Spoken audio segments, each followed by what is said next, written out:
Shalom Bapak Ibu dan Saudara sekalian. Saya bersuka cita kita boleh bersama bertemu lagi dalam Sapaan Gembala GKI Manyar. Mari kita bersama berdoa. Bapa Sorgawi, terima kasih untuk berkat-berkat-Mu dan kami ingin bersama belajar tentang firman-Mu dalam kehidupan kami hari demi hari. Dalam Tuhan Yesus kami berdoa. Amin. Saya ingin mengajak Anda untuk kita melihat problem yang ada dan saat ini memuncak, yaitu mengapa kok banyak orang yang mau bunuh diri. Nah, Bapak Ibu, selama melayani sebagai pendeta, saya punya pengalaman 2 kali memimpin ibadah kedukaan orang yang meninggal dengan cara bunuh diri. Dan beberapa kali mendampingi orang yang sudah melakukan upaya bunuh diri tapi terselamatkan. Karena isi perutnya yang penuh baygon cepat dikuras di rumah sakit. Pernah juga disandra di sebuah ruangan oleh orang-orang yang sedang depresi, dengan golok di tangannya, sambil mengancam mau bunuh diri serta membunuh saya jika saya pergi meninggalkannya sendirian di ruang itu. Pengalaman seperti ini tentu harus dimaknai dan dipikirkan dengan serius. Ada apa sih ini? Nah, mari kita lihat. Yang pertama yaitu mengapa sampai mau bunuh diri.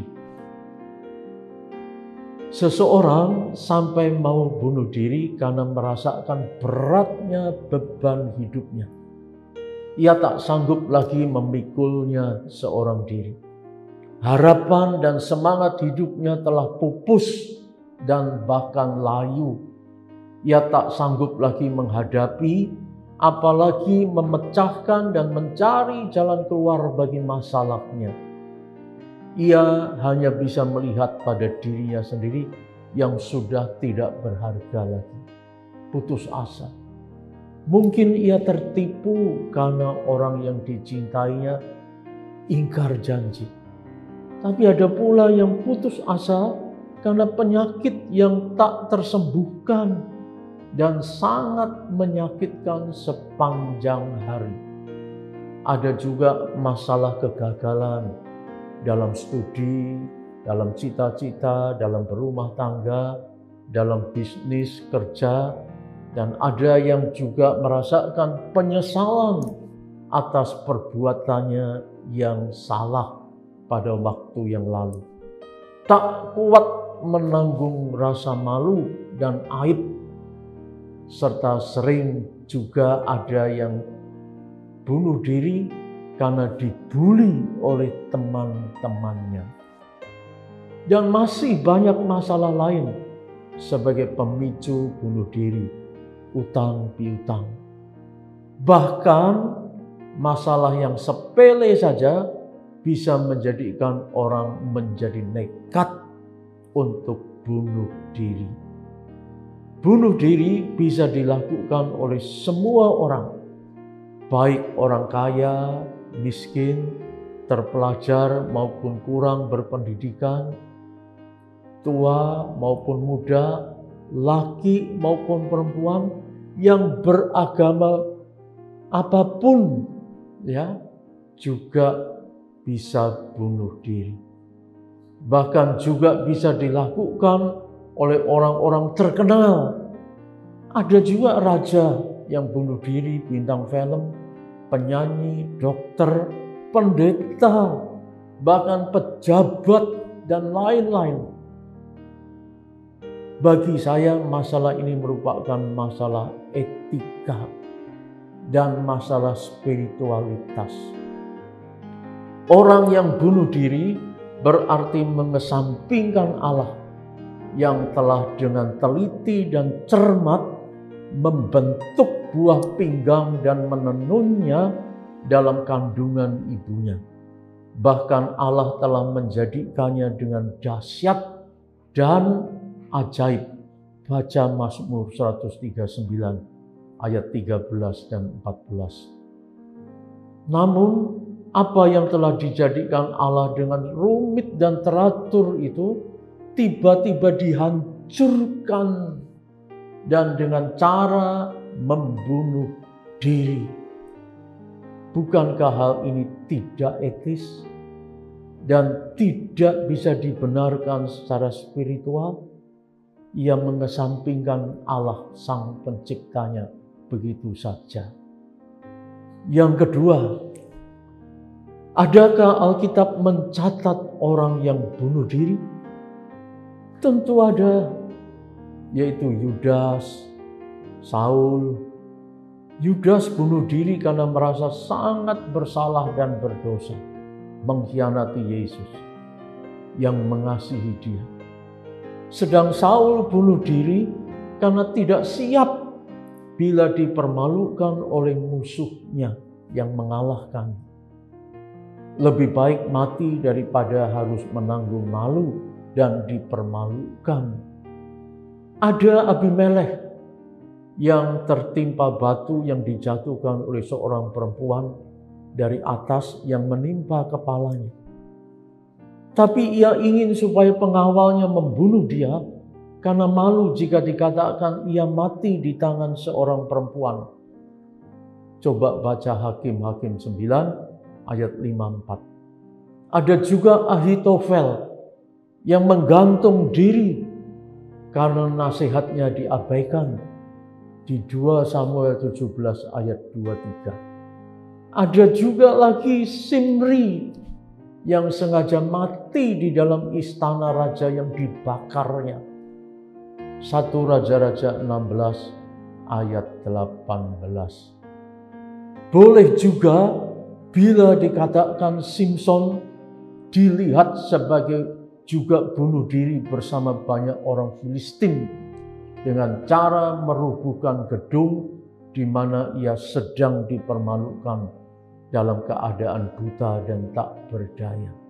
Hakim-Hakim 16 ayat 28 sampai 30.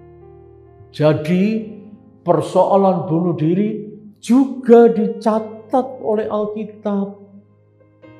Terlihatlah bahwa orang-orang itu memang berniat menghancurkan dan bersengaja membiarkan dirinya mati. Padahal bukankah Allah telah menjadikan manusia sesuai dengan gambar dan rupa Allah? Kejadian 1 ayat 26 dan 27. Sebab itu tindakan bunuh diri melawan kodrat ilahi dan melawan kodrat manusiawi yang ada di dalam dirinya. Karena tindakan membunuh diri sendiri atau orang lain termasuk dalam peringatan yang telah Allah berikan dalam Keluaran 20 ayat 13. Jangan membunuh.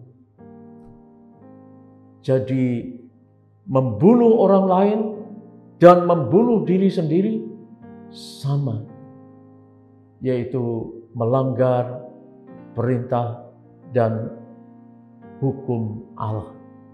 Yang ketiga, bagaimana kita menyikapi masalah bunuh diri? Hidup dan mati manusia memang di tangan Allah, Sang Pemberi kehidupan. Namun, Allah memberikan tanggung jawab kepada manusia yang telah diberi olehnya nafas kehidupan itu. Dalam Kejadian 2 ayat 7. Nafas kehidupan, jiwa dan tubuh harus dipelihara, dirawat dan dijaga baik-baik sebagai mandat dari Allah terhadap siapapun yang menerima nafas kehidupan itu. Mandat itu harus dilaksanakan sampai hari di mana Allah sendiri mengambil nafas kehidupan itu. Namun sangat disesalkan bila manusia telah diberi mandat tapi tidak melaksanakannya dengan baik dan benar. Malah dengan sengaja menghancurkan tubuhnya, jiwanya, dan nafas kehidupan yang ada pada dirinya dengan cara seenaknya sendiri, tanpa rasa takut pada Sang Pencipta, tanpa rasa takut pada Allah yang empunya nafas kehidupan.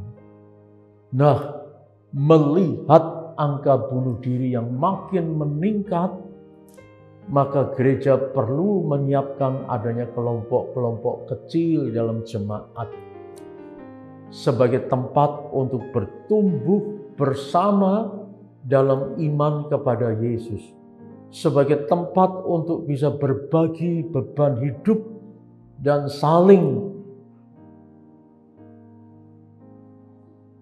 mendoakan, saling menolong, saling menasihati, dan tiap-tiap anggotanya saling mengikatkan diri dalam kasih persaudaraan yang penuh dengan empati.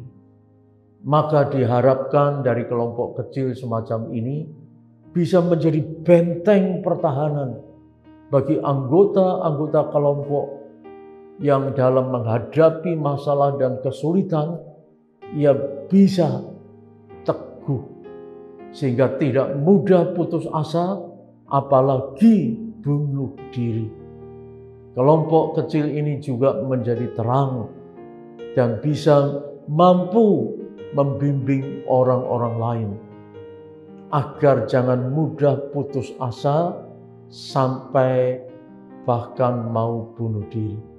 Biarlah kelompok-kelompok kecil ini bisa menjadi terang, bahkan menjadi garam dan terang dunia bagi orang lain. Amin.